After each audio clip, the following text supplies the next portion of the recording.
What if the backbone of AI, the stuff you never see, is exploding right now in rural towns, suburbs, and sprawling industrial parks worldwide?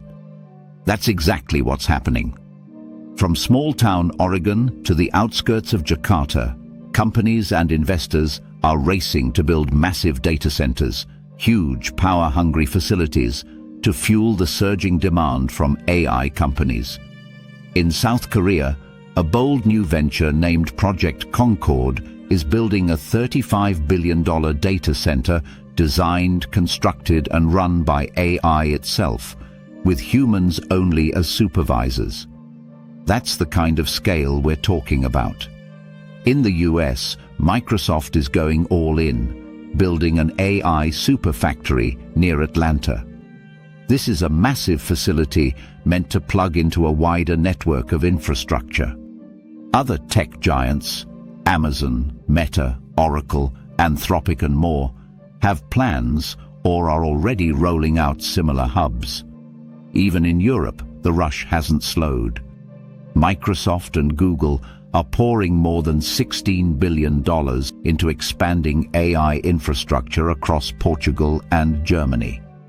Behind this frenzy lies a mix of novel financing strategies: private equity, project finance, debt, the kinds of complex deals rarely associated with server farms. Big AI infrastructure is now big finance. So, what's the takeaway?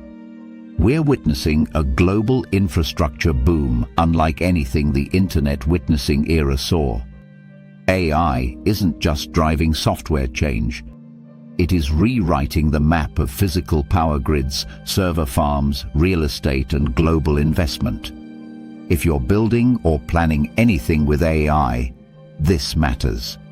Because behind every chatbot, image generator, or smart tool is a data center, and the capacity and stability of those centers determine what's possible.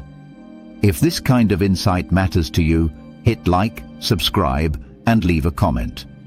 I want to know what you think the biggest challenge will be: power, privacy, cost, or something else. If you're ready, let's keep digging. Make sure to check out the video in the corner. We go deeper into what this means for AI adoption worldwide. Let's build smart, stay informed.